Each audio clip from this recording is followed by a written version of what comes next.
Welcome to the Informed Pregnancy and Parenting Podcast. I'm your host, Dr. Elliot Berlin, prenatal chiropractor, childbirth educator, and labor doula, and founder of the Informed Pregnancy Project, producing various forms of media to help you gather accurate information and make informed choices regarding your pre- and postnatal and pediatric health. I'm joined by today's co-host, Mychal Balazs. Mychal is a DONUS certified birth doula and is an editor and contributor at Informed Pregnancy. She decided to become a doula knowing that it would make a lasting impact on women's lives. She hopes to improve birth not only for the families that she works with personally, but on a larger scale as well. Welcome to the podcast. Thank you. In this episode, which I've nicknamed Dani and Pat, we have two guests in the studio who are a wealth of information and inspiration for new and expectant moms and their families, especially those who are interested in health and fitness. Our first guest is TV and film star Daniela Ruah. Daniela was born in Boston but moved to Portugal at age 5 with her family. She appeared in several television shows in Portugal, including the equivalent of the U.S. show Dancing with the Stars, which she won. In the U.S., she made her big screen debut in the George Lucas-produced film Red Tails and is best known for her starring role as Agent Kenzie Bly in the hit CBS TV drama NCIS Los Angeles. In her spare time, Daniela volunteers for the American Society for the Prevention of Cruelty to Animals, for Project Have Hope, which helps women in Uganda improve their lives and the lives of their families by ensuring their children receive a quality education, and for Shopping for a Change, advocating for fair trade and empowering women around the world to earn a living and sustain their families. Currently, Daniela lives in Los Angeles with her husband and son and is pregnant with a baby girl due very soon. Very soon. Welcome to the podcast. Thank you. Our second guest today is Patrick Murphy, an extremely successful and respected personal trainer. Patrick achieved a complete body transformation for Jason Segel in his feature film Sex Tape and worked with Cameron Diaz for her part in that movie as well. He trained both Jennifer Lawrence and Jenna Malone for Hunger Games Catching Fire and works with Keanu Reeves and Ruby Rose for John Wick 2, Zac Efron and Alexandra Daddario for Baywatch, and Becky G and RJ Kyler for Power Rangers. Patrick has studied human movement and nutrition extensively and is also an expert in reducing body fat, having had multiple clients with over 100-pound weight loss success. His advice and expertise have been featured on TV, on shows like Access Hollywood and Extra, and in several publications such as People Magazine, Us Weekly, In Touch, Life and Style, InStyle Weddings, and many, many more. Patrick currently lives in Los Angeles with his wife, Dee, son Parker, and daughter Avery. Welcome to the podcast. Happy to be here. Wow, we've been working together for like 8 years, and I'm finding all this stuff about you that I don't think I even knew. Oh, there's more. I did my homework. Stay tuned. What was new? Power Rangers? Power Rangers? What about it, Power Rangers? Oh, I was just saying, which one were you surprised about? Oh, no, that's true. I knew a few of the names of the people that you'd worked with, but I don't know. I feel like it's one of those things when you know somebody, for so long, somehow there's things that actually escape you. Yeah, as long as none of them sound new to you, Patrick, then I did okay. I do mostly pre- and postnatal care, Patrick, and your name comes up in my office constantly. And most of my clients are pregnant or postpartum. A lot of our celebrity clients see you. And personally, I hate my trainer. And it's really not because he does anything wrong. I hate all trainers. But you seem nice. But welcome to the show, Patrick. But your clients rave about you. I remember when we moved from VCR to DVR, and everybody loved TiVo. They loved it. They couldn't live without TiVo. That's how your clients talk about you. And I can only conclude that you put something in the water bottle to make them love you so much. They look great and they feel great during pregnancy. And Dani's looking great. And Thank you. It's terrible for me what you do because your clients, they don't really have the back pain and neck pain and stuff like that. So Taking business away from you. I know, it's terrible. So hopefully throughout the podcast, you guys will share some of the magic that takes place there and some of the secrets that we can bring to our listeners so that they can also have a fit pregnancy and feel good. People don't believe me when I say that you can feel good during pregnancy. Absolutely. And you should feel good during pregnancy. The assumption is that pregnancy has to feel terrible. So we're looking for some of that inspiration. But first, I want to go back to the roots. You guys are both clearly very successful in what you do. and I want to be successful in what I do. So I'd love to go back to the beginning and find out how you got here. He definitely is. Yeah, I would say so. Yeah. 'Cause most pregnant women that I know are like, have you been to Dr. Berlin? Yes. So all this stuff that you're saying about us is right back at you. Well, thank you very much. I also spiked the massage lotion, so that's my secret. Dani, you were born in Boston and Yes. moved to Portugal as a toddler with your parents. Yes. Any other siblings? I have a 10-year-old brother from my dad's second marriage. So your 10-year-old brother wasn't there? He was not there when we moved back to Portugal, no. So I basically grew up as an only child, as is he, without the influence of siblings in the household. I had a really fun, healthy upbringing. I come from a family of doctors. Your parents are both physicians? My mother is an audiologist, so it's not really considered a physician, but obviously it's the medical field. And my father is an ENT surgeon and retired professor of the University of Lisbon. So they were practicing in Portugal? My dad was doing his residency when he moved over here. He did his degree in Portugal. My mother did her master's in Boston. Both of them were studying there, and I happened to be born there. And then when all that was done, they moved to Minnesota. Oh, really? For 2 years. Very random, yes. And then my dad just wanted to join practices with my grandfather, who was practicing at the time, and they had an office together for almost 30 years until my grandfather passed away this year, basically. So, yeah. Did you speak both languages in the house growing up? I spoke English because I was growing up in the U.S. at the time, but my parents spoke to me in Portuguese at home. And so when I moved to Portugal, I don't think I spoke a word of Portuguese, but I understood everything. So it was a pretty quick transition. And that's pretty much what I do with River, too. Oh, you speak to him in Portuguese? I speak to River in Portuguese, my son, and I'll do the same thing with this little girl when she's born. So they'll have a pretty good knowledge. They communicate with, cousins back home and my aunts and uncles, family back home. And then you started acting in Portugal. I would say I became a drama queen very early on. How does that matter? My kids are already drama queens very early on. They're only 8 and 10. Turned into, more informed and skilled acting later on. No, I was always kind of a show-off, and look at me, and I was involved in dance all the time, and being an only child, I loved the attention. But I think my parents realized at a very young age that was just something I had an aptitude for and that I loved doing, and they allowed me to continue in that direction. They put me in dance classes and acting classes early on. And then when I was 16, I landed an actual audition for a soap opera back home, and it just kind of snowballed from there. I think I was about 16 when I told my parents, I'm going to go to London for college, and then I'm going to move to New York to do more acting, and then I'm going to go to Hollywood. And that was my plan. And here you are. And I actually followed through with every single part of the plan. Oh, you went to London for university? Yep, I studied in college in London, performing arts, and I finished my bachelor's in that. And Why London? Because I wanted to go to the U.S. My mom begged me to stay in Europe because she was like, you're 18, you're leaving the house. It's so far. If something happens, it takes me a while to get to you. London was a 2-hour flight from Lisbon, and it was easy.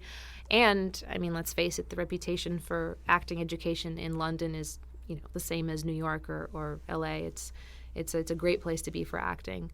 So I never felt like I missed out on anything, and I ended up moving to the U.S. anyway. So it was just a matter of timing. It all worked out the way it was supposed to. I was in my early 20s when I moved to the U.S. I think that was the perfect timing for it. I feel like there are so many accents that you could have. Absolutely. Just between Boston and Minnesota and Portugal Boston and is London. not. I left when I was 3 to go to Minnesota, and then I was 5 when I left Minnesota. So I hardly picked up on those accents. I don't pick up any accent on you. It's like you've been accent washed. It's the neutral. I have the neutral. You have the neutral accent. Did you have to wash it, or that's just always how you spoke English? I was always fluent in English in terms of vocabulary and grammar, but I know that when I came over here, I went to an international school, and I know that there's something about the international school accent, which when I moved to New York and I was doing some acting classes, somebody was like, you need to get an accent coach. And I was like, what? You're crazy.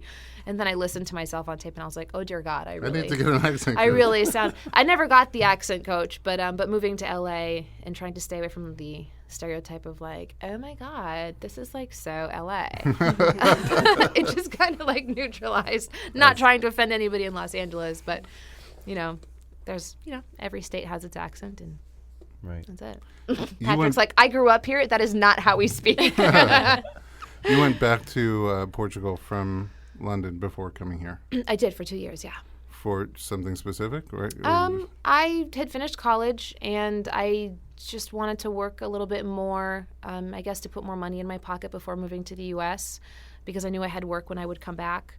When I would go back to Portugal, I had a few offers while I was in college, and when I was finishing high school, that's when I started working, and I finished and I passed everything, but I didn't get the grades that I guess I could have had if I wasn't working 12 hours a day at the same time, and so I chose not to work during college. And there was a couple of offers on the table for when I came back to Portugal, so I decided to do that for a couple of years and then make the transition to the U.S. It was tough, though, because there was offers coming in, and it's like, but if I don't move to the U.S. now, I never will.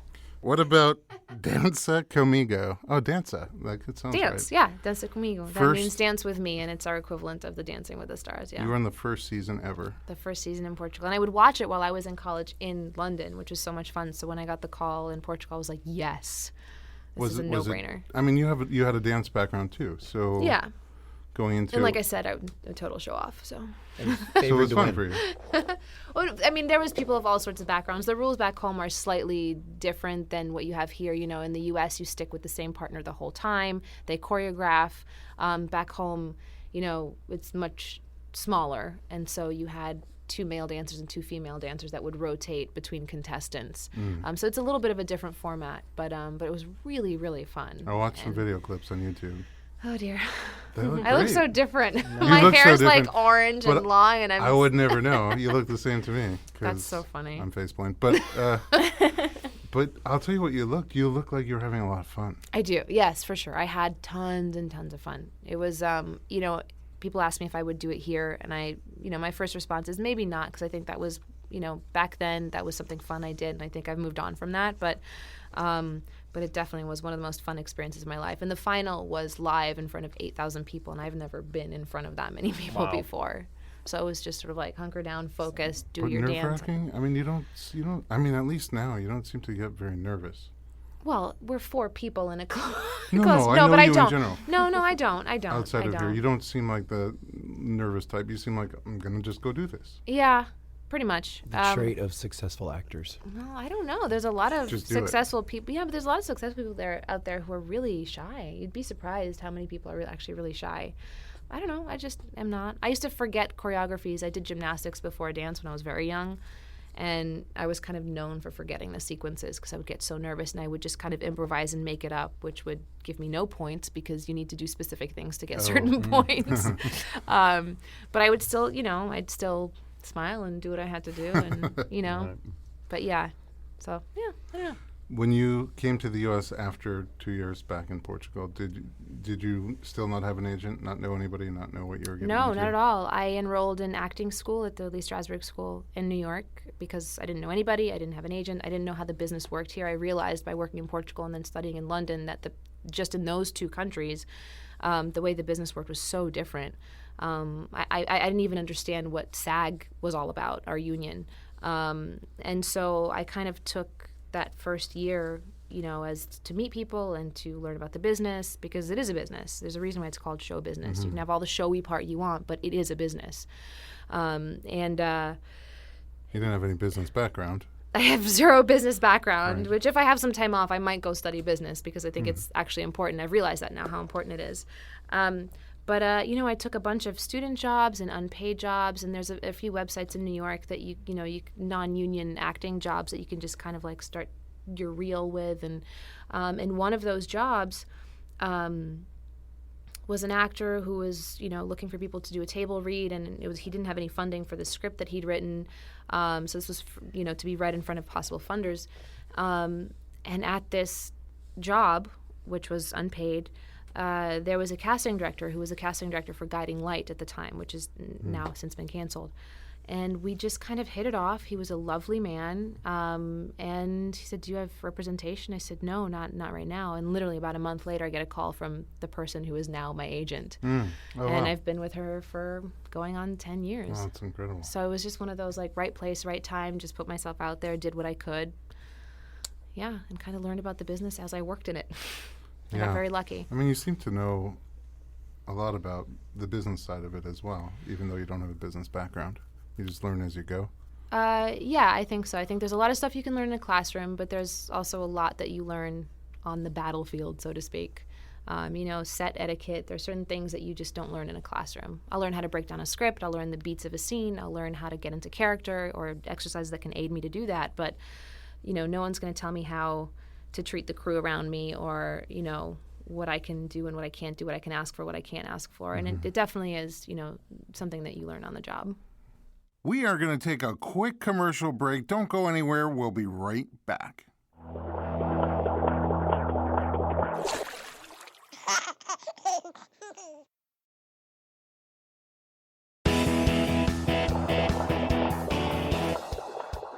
Patrick, I feel like personal trainers and actors are similar in the sense that there's a lot of both. And in both professions, I think most people never hear about most of the actors or trainers, and there's a small percent that work up to the top. So you're hugely successful in what you do, and I'd love to find out a little bit more about how you got there. You're a Los Angeles native, like Mychal. When did you get turned on to physical fitness? I played a lot of sports in high school, and I was the kid, the skeleton with a heartbeat. So I needed to put some meat on my bones, and so I just got into lifting weights in high school and doing everything wrong. It's interesting because the fitness back in the 80s, late 80s and 90s, it's so obsolete now today on what is appropriate for the human body. Mm-hmm. But that's where I got started in high school, playing basketball and volleyball and trying to do, play sports and be a little stronger and competitive. Faster. Yeah. Are you competitive like Daniela? There's a lot I like having fun when it comes to sports. I like having fun. So that was high school, and then you went to Cal State. Long Beach. Cal State Long Beach. Long Beach. What did you study there? Communications. Learn how to talk to people, nonverbal communication. And what were you planning on doing with that? I was very immature in college, and so I had to grow up a lot through those years in college. I was still taking courses in exercise science, and I was into exercise. I was already writing programs for people. Oh, wow. In college, and then I started taking continuing education credits with the National Academy of Sports and Medicine, kind of like my foundational background of fitness. And I've always loved it. Even when I was working in a bar in Manhattan Beach during the college years, I was still going to the gym 5-6 days a week, and I live and breathe the whole physical workouts and writing programs. When did that transform into a career for you? I realized when I started helping people work out in the gym that people were willing to pay for it. Yeah. And so when I decided I'm a trainer now, and then I got certified and all that stuff, then I just started building the referral basis just kicked in right away.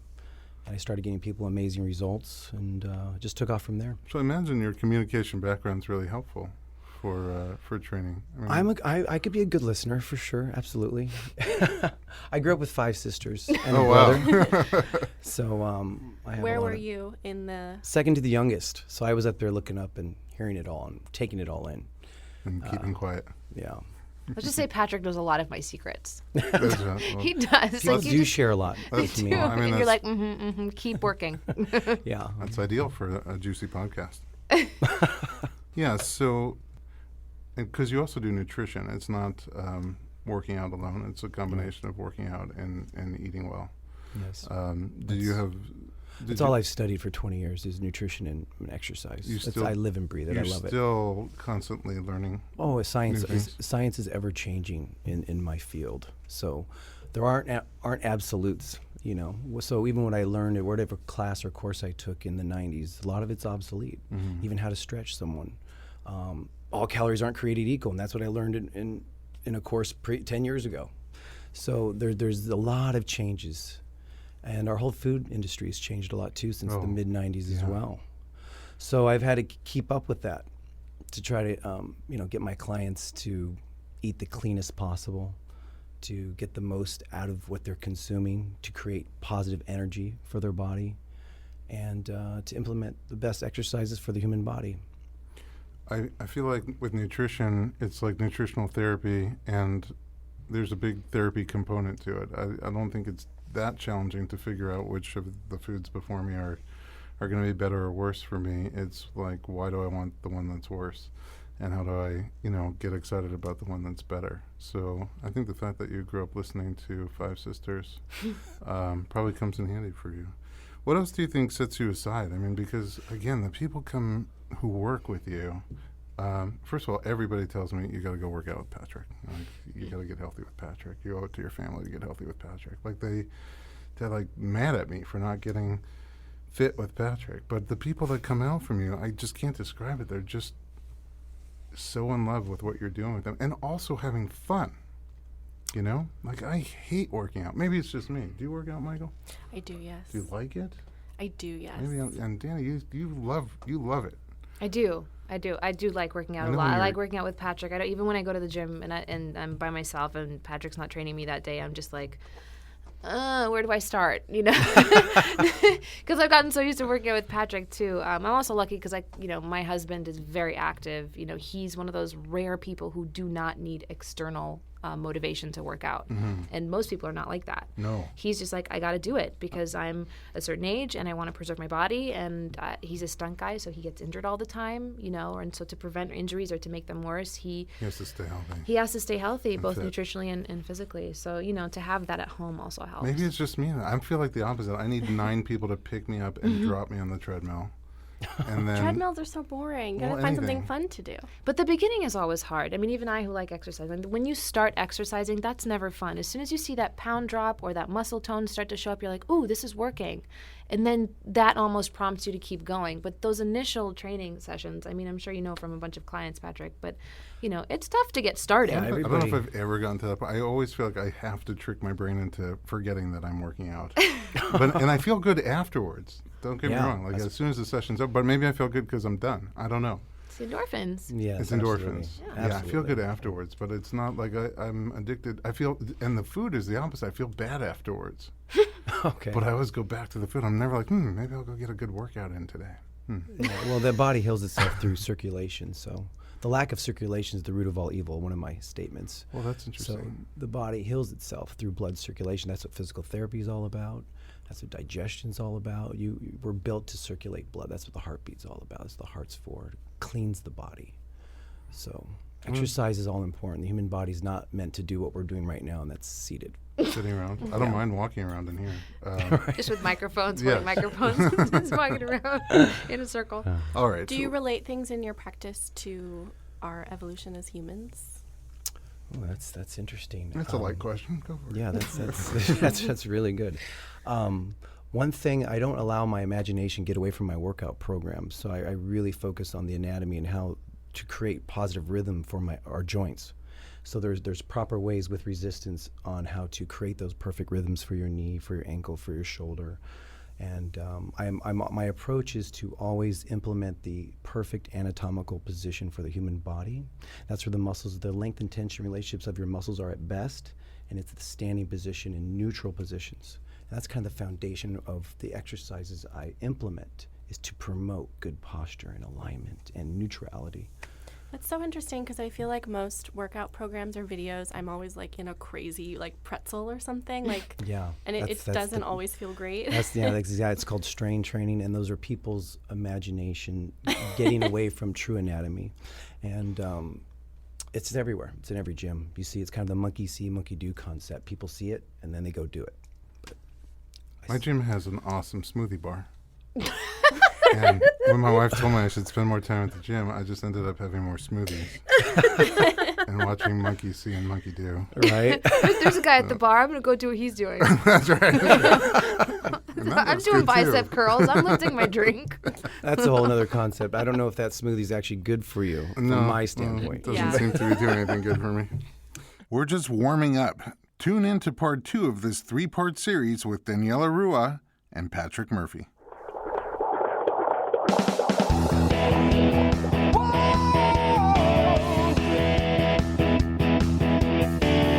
Doctor, give me the news. I got a whole lot of questions for you.